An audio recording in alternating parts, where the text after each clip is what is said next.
presidente da República, pô, nada mais é do que um grande negociador. E negociador no bom termo, né? Ele é um administrador, negociador.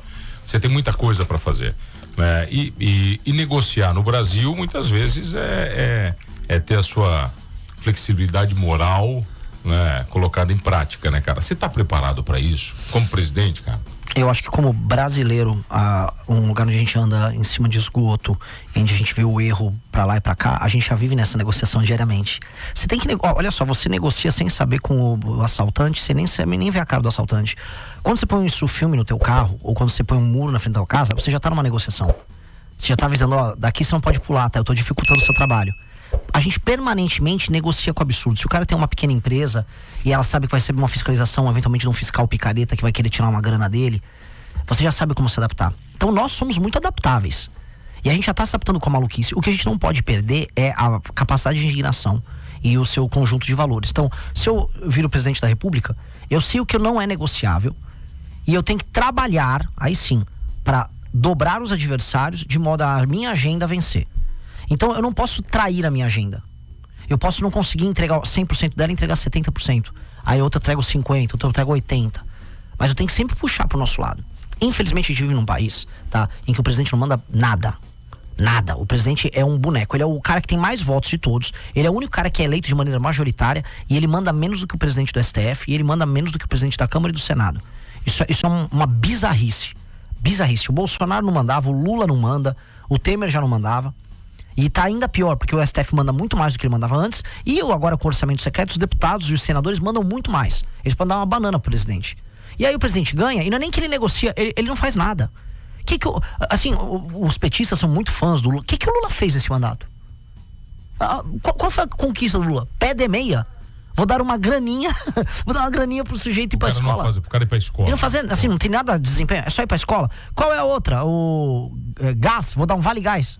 Vou dar um botijão de gás pra pessoa. Pô, tamo bem, hein? A Índia mandando sonda pra Lua, e a gente vai dar agora um botijão de gás.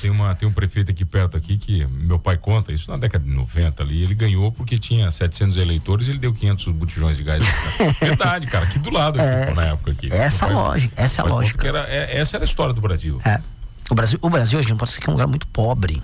Ainda é muito pobre. Cara, acho que o quê? Mais de 90% da população ganha menos 3 pau por mês. Exato. Pô, cara. Exato. É uma realidade muito diferente até da nossa aqui em Santa Catarina, né, cara? Sim. Eu falo pra galera, cara, é um mundo muito diferente do nosso. Uma coisa pra explicar até a conceito, porque as pessoas vão falar, mas o PIB do Brasil é um dos mais altos, está sempre top 10, top 15 do mundo. Sim, esse PIB é alto, tem 200 milhões de habitantes. E aí quando você divide igualzinho, você já vê que não, se dividisse o PIB todo pelas pessoas, já não seria um PIB per capita gigante, não seria nada de assustador. O problema é que nós temos uma outra coisa que chama concentração de renda. E aí funciona assim, cara. Algumas pessoas têm muito, muito dinheiro. E a maior parte tem nada. Tem muito, muito pouco. E a classe média é pequena. E o pouco que tem de classe média está diminuindo. E a tendência é de diminuição. E aí nós temos um problemaço, que aí vai virar uma sociedade de pessoas pobres dependentes do Estado. Que é por isso que eu chamo de maranhanização do Brasil. O Brasil, se não se alterar, ele vai virar um gigantesco Maranhão. E, cara, é uma luta, a gente não pode deixar isso, porque quem vai pro Maranhão falar, olha, isso aqui é o mais próximo que a gente tem de um regime socialista. Todo mundo depende do Estado para sobreviver. Você tem um negócio, seu negócio é meio que sócio do governo, os impostos são altíssimos. A propriedade privada, se não relativizada, ela é quase inexistente. As pessoas vivem, vamos dizer, de maneira famélica, e tudo passa e depende do Estado, em todas as instâncias.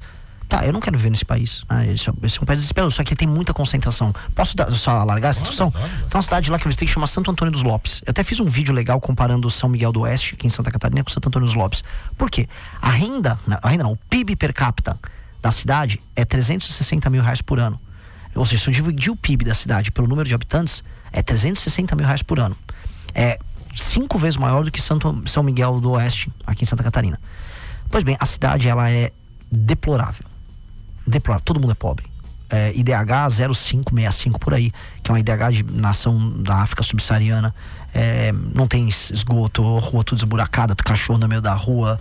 Cidade largada, ela tem uma usina termoelétrica gigante. A renda fica com 0,1% das pessoas, fica com os políticos até têm arrecadação, não fazem nada com a arrecadação, roubam ali o que podem e ninguém tem nada. Então, o que eu quero dizer é, a gente é muito desigual. E nesses lugares mais pobres, a desigualdade ela é gritante. Gritante. As pessoas não têm nenhuma dignidade.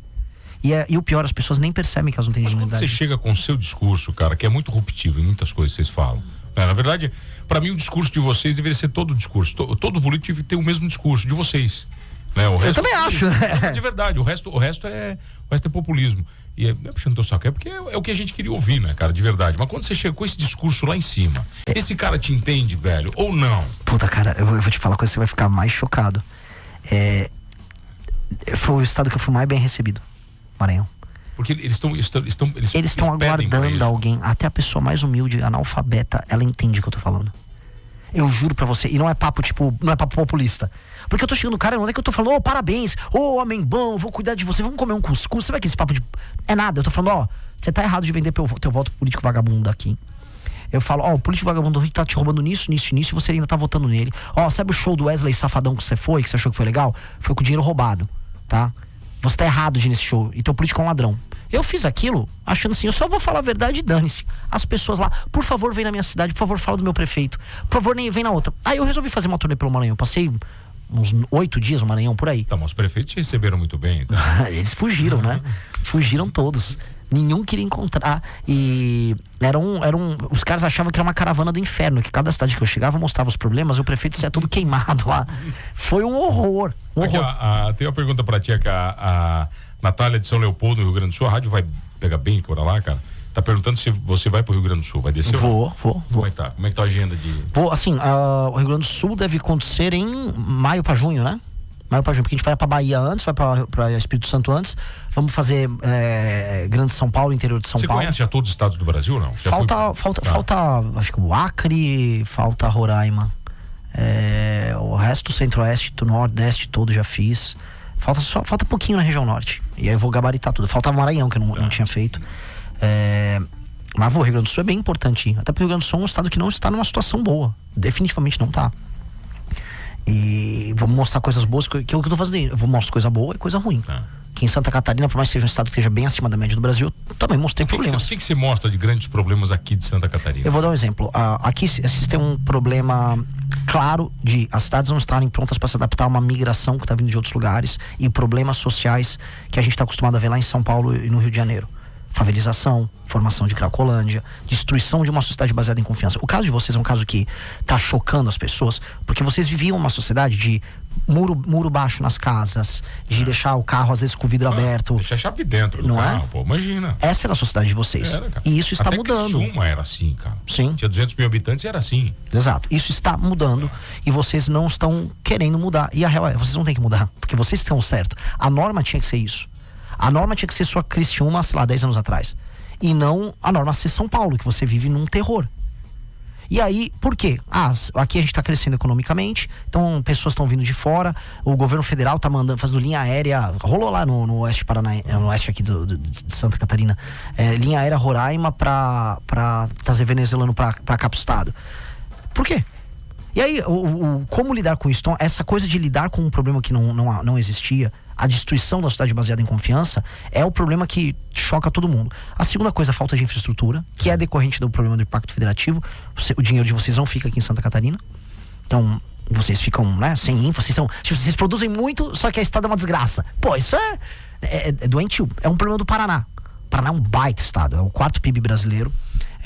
Eles não têm estrada também para escoar a produção, ferrovia. Mesma história. O caso do Paraná e de Santa Catarina são casos muito parecidos. Cara, a gente tá com o Morro dos Cavalos aqui na 101, aqui, que é um caos, velho. É uma briga eterna. Acidente toda semana. Bom, paralisações quilométricas, o problema de produção que isso aí gera Exato. E assim, o governo federal não olha como deveria para isso. E são estados que são vaca leiteira em termos de arrecadação, né? Eles geram um fluxo de caixa pro governo. Nosso BR-101 demorou 15 anos, cara. Exato. Poxa, é uma vergonha. É ridículo. É uma vergonha. É uma vergonha. Assim, quando eu pego esses casos, é uma vergonha, porque a gente tá falando de PIB. É PIB que está sendo gasto e jogado no lixo, custo operacional, aumento de custo do Brasil. Simplesmente porque o governo federal não olha para isso, porque gasta muito mal. E tudo que aconteceu no Brasil nos últimos, 15 anos, o que você considera mais positivo e mais negativo? Nos últimos 15 anos. Vamos botar 15, porque senão também é muita coisa, vai. Mais negativo foi o fim do despertar do brasileiro. Esse foi o mais negativo. E o que é isso? Né? É a destruição da parte positiva. A parte mais linda foi, de 2013 a 2018, houve um despertar da classe média que resolveu falar, eu vou me dedicar ao Brasil. E aí você teve a queda da Dilma Rousseff, você teve o apoio à Operação Lava Jato. A própria eleição do Bolsonaro foi na esteira disso. Foi um despertar. As pessoas despertaram. Veio nessa grande onda, né? Foi. Tá. E essa grande onda, cara, olha só, queda da Dilma, operações... mas a Operação Lava Jato tinha uma falha aqui ali. Tudo tem falha, a gente tá no Brasil. Mas a gente começou a ver político sendo preso, banqueiro. Isso nunca tinha acontecido. Nunca tinha acontecido, cara. Nunca. A gente viu reforma... Entra um governo do Temer cheio de defeitos. Mas foi obrigado a passar um monte de reforma modernizante. E o Temer fez, né, cara? Fez. Que foi muito mais culpa do processo do que do Temer. O Temer era vice da Dilma, ele não defendia aquela agenda de coração. Ele só fez porque foi necessário. E aquilo provou que os brasileiros passaram a se preocupar sobre o Brasil. Foi um surto. Um surto no melhor sentido do termo. Só que aquilo, aí é o maior erro. Aquilo, as pessoas caíram no erro de amar a pessoa e não a causa. E aí virou o amor pelo Bolsonaro. Quando as pessoas abandonaram a causa e se apaixonaram pelo Bolsonaro, elas passaram a ver de maneira crítica o processo. Então toda decisão que o Bolsonaro tomava era certa. Aí começou a ficar cegas, né? Aí ficou cego. E aí morreu a revolução. Morreu o processo. Aí acabou tudo. E aí nós estamos na mão dos nossos adversários. Sabe aquela coisa, meus inimigos estão no poder, que é a música do Cazuza? É isso. A gente viu o Lula voltar, o STF mandar como nunca. Todos os criminosos que estavam na Lava Jato voltaram. A turma do Odebrecht voltou. O Odebrecht até virou Nova Nor, mudou de nome. O pessoal da JBS Friboi hoje não apenas estão bilionários aqui, mas estão bilionários nos Estados Unidos. O Joesley é amigo do Trump agora. Então, o que aconteceu? Sabe, essas duas coisas, elas foram o maior acerto e o maior erro do brasileiro. E elas se anularam ali. A gente despertou pra política, mas nosso despertar terminou num amor. E o amor, cara... Quando ama demais dá merda, cara. Você não vê os erros do amado. Você acha que o Brasil precisa de um presidente, cara, que queira menos holofote? Deveria. Desesperadamente. Né? Porque o que importa é a causa. É a causa. Só que, assim, líderes políticos que eu admiro muito, né? Hoje todo mundo fala muito do Bukele lá em El Salvador. Ele é um cara que fala bem, faz as aparições dele, mas ele gosta de mostrar pro mundo os feitos dele. Então não é sobre o discurso que ele deu, é sobre o centro de San Salvador que ele recuperou. Não é sobre o jeito engraçado dele falar na câmera, é sobre a prisão que ele fez e a resolução do crime. Não é sobre, sei lá, como ele e a esposa dele são cristãos, sabe? Aquelas demonstrações públicas de virtude. É sobre o novo sistema de saúde totalmente integrado com a tecnologia que ele fez. Eu acho que falta isso, não só no Brasil, na América Latina como um todo. E eu acho que falta um tipo de liderança assim, cara, me reconheça pelos meus feitos. Veja, não quero me alongar muito, mas é muito interessante. O grande líder clássico na antiguidade, que a gente se lembra até hoje. Quem a gente vai lembrar dos grandes líderes políticos da antiguidade? Júlio César, Alexandre, né? Qual é o papel? Por que eles queriam ser grandes? Porque eles tinham feitos muito grandes.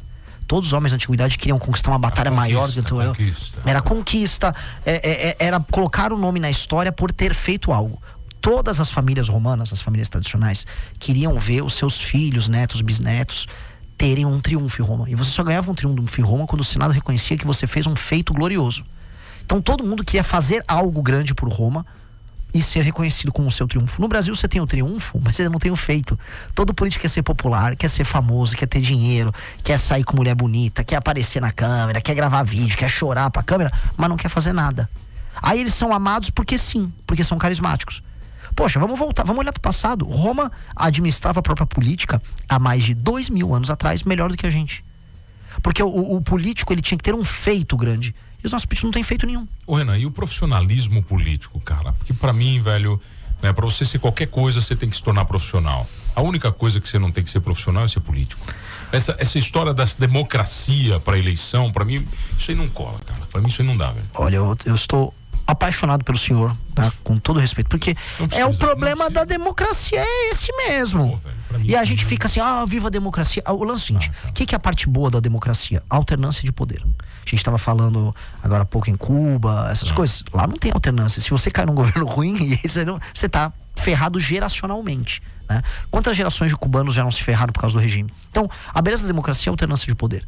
O problema é que vem com outras coisas. Por exemplo, quem disse que o povo escolhe direito? Quem disse que o povo entende o papel do voto? O pessoa que vende o voto numa cidade do interior porque vai ganhar um carguinho, então não tem condição de reclamar se tem saneamento básico, porco, e tá bebendo água com esgoto e tem doença parasitária, que é o que acontece em muitas cidades, sei lá, na região norte, no Brasil. Então, como resolver isso? Eu acho que a gente tem que mitigar os defeitos da democracia. Por isso que a gente tem que ter indicadores de desempenho. Um prefeito, ele não tem que ser popular. Ele tem que entregar a meta. Lembra que eu falei dos romanos? O sistema de metas que eu quero botar nas cidades e nos estados obrigam os políticos a entregarem. Você quer o triunfo do político romano era chegar em Roma, andar com todo mundo, o cara lá com a biga dele, todo mundo. Qual é o triunfo aqui no Brasil? O cara não fazer um show de Wesley Safadão na cidade dele, ele sobe aqui, meu prefeito. É isso. Pois bem, quer ter o seu triunfo, que é o seu show do Wesley Safadão 6 meses antes da eleição? Primeiro, dá a porcaria do saneamento básico. Aumenta a atividade econômica no seu município, melhora os índices de saúde e educação. Fez isso, meu irmão? Faça o seu show. Não fez, perdeu os direitos políticos. Não vai disputar mais eleição aqui nesse município. Tem que ser isso. Senão, o problema da democracia, que é o culto à personalidade, num país que é viciado em Big Brother, ele vai matar tudo. No Brasil é um país que ama.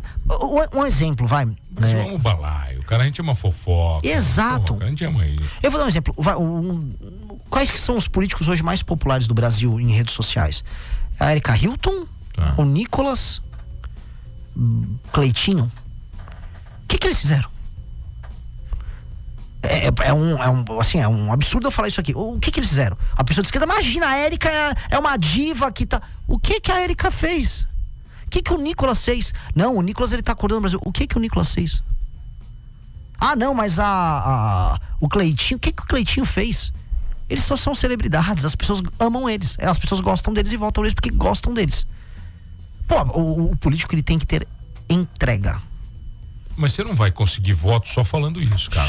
As pessoas vão ter que gostar de você de alguma maneira. Mas você vai ter que tirar essa carranca da tua cara. Você vai ter que ser um cara um pouquinho mais delicado, você não acha? Vai ter que ser um pouquinho mais político. Eu acho que eu sou já bem político. Você acha que você é bem, sabe? Eu acho que eu tenho um tiquinho de carisma. Mas assim, eu não sei. Eu não tenho como mudar muito e nem vai dar tempo de eu mudar, pelo menos pra essa eleição. Entendeu? Eu serei eu mesmo. Mas a história do sistema, Renan, que o sistema vai te moldar. E quando eu falo vai te moldar, não é moldar o Renan, é moldar qualquer um que entre no sistema. Como é que você combate isso? O sistema pode me limitar. Moldar, não. E tem um elemento quase, tem que ser muito adeus que eu vou falar, quase autista que um político sério tem que ter em não se deixar ser alvo da interferência do mundo externo nas suas convicções. Ele tem que ter uma imaginação interna muito forte e um isolamento do absurdo. Porque como é que o absurdo chega pra você? A política te coopta, não com ameaças, ela te coopta com as delícias e com as tentações. Sei lá, você virar um deputado. Eu sou presidente de partido agora. Eu poderia muito bem. Você tem privilégios? Não, graças a Deus não passou a PEC da blindagem queriam passar, porque aí o presidente de partido tinha foro privilegiado. Eu não tenho nada, né? Então assim, agora um presidente de partido, eu poderia ser chamado pelo Vorcaro pra ir numa festa. E aí, pô, o que tem de mal? Fui na festa do Vorcaro, ele me deu um vinho de, sei lá, 50 mil reais, me chamou lá, pô, me apresentou umas moças da Dinamarca. Aí você vai, pô, vou te fazer um favor, o Vorcaro é tão legal. Se eu fiz pro Vorcaro, pô, tem um careca lá que trabalha com o INSS, de legal pra caramba. Aí você vai se enredando pelo prazer, porque a política te seduz pelo prazer. Chega uma hora que eu acho que não é mais a grana, velho. Não, tem cara que tem muita grana e não é mais a grana. Não é só a grana. Não é só, né? Mas Chave, acho que chega uma hora esse jogo do poder, ele te seduz tanto que você quer cada vez mais. É um jogo de status, porque é um jogo de elites. Quem pode mais, quem pode mais. Exato, é um jogo de status. A cobrança do favor. Exato. A entrega do favor. Exato, o ego, a vontade de ser o cara. E essas pessoas, elas são elites porque sim, elas não sabem o motivo de ser elites. Desculpa fazer as comparações com Roma, mas é uma delícia. Imagina se Roma fosse administrada pelos políticos brasileiros, com os inimigos externos que tinham com o império para governar. Lá em Roma, as famílias brigavam, igual as famílias brigam aqui, os presidentes de partido, a elite briga, para ver quem tinha mais espaço para, sei lá, derrotar Cartago, para participar de uma guerra e ter acesso maior ao Mediterrâneo. O pessoal do 8 de janeiro não estava preso, estava no Coliseu, né? Essa aqui foi uma ótima analogia. Aqui, a política, o cara quer ter poder porque sim. Ele não sabe o que ele quer fazer com o poder. Porque só pelo poder. Ninguém, assim, sempre chegar pra um cara do Centrão, vou dar nome aos bois. O Antônio de Rueda, presidente do União Brasil, fala: Antônio, você manda no Brasil, o que você quer fazer agora? Não sei. Ele vai falar: oxi, putaria. Ele não sabe o que quer fazer. Ele não sabe. Se perguntar Ciro Nogueira, não sei. Ele vai chamar alguém da Faria Lima pra administrar a economia e vai ficar falando platitude. e vai fazer uma festa, é lógico. Você sabe, cara. Eu tô... Cabo a rabo tudo que você quer fazer. Eu não tenho condição de dizer aqui pra você que eu sei tudo, porque ninguém tem resposta pra tudo. Agora eu tenho como dizer que eu tô estudando mais do que todo mundo. Isso sim. Porque a boa parte das ideias que a gente tem que ser testadas e elas têm que ser validadas através da realidade. O que eu tenho é muitos estudos e muitos planos e projetos que deram certo em outros lugares do mundo. Alguns deram certo já no Brasil, que foram executados e que têm resultados claros e que precisam ser implementados. E aí vai a implementação e vai a adaptação. Às vezes uma política que foi feita nos Estados Unidos não vai funcionar aqui. Mas tem um amigo meu vereador aqui, cara, que ele dizia o seguinte: ele viajou muito no primeiro ano, ele foi muito criticado. E ele falou assim, cara, eu não sou burro, né? Eu vou lá na cidade que tem 200 mil habitantes, vou ver o que elas fizeram de bom. Pronto, cara. Ele não precisa ser muito inteligente. É só copiar o que é bom. É o que eu acho. Ele sempre falou isso, cara. Olha só, o mundo tem, né, centenas de países, tem milhares de cidades. Com certeza existem soluções para boa parte dos problemas que a gente já passou aqui. A gente já passou por... Exato. Alguém já passou pelo que a gente passa, Exato, né, exato. E existem as soluções. E hoje, cara, você tem a inteligência artificial. E você consegue criar modelos e simulações. Tipo, se eu pegar a política pública que foi usada na Inglaterra e tentar usar em Criciúma, olha, vai funcionar, mas esse marco legal não funciona aqui. Ali você tem que ter isso e aquilo. Olha, esse sistema de incentivos assim acessado não vai funcionar, mas isso aqui. E aí você vai implementando aqui, testa, funcionou, gera experiência. Se você gostou do vídeo, se inscreve no canal para não perder nenhum corte e ficar por dentro de tudo que acontece na política. Deixa o like porque isso ajuda muito o canal a crescer. Ativa o sininho para receber os próximos vídeos e compartilha com alguém que precisa ver isso.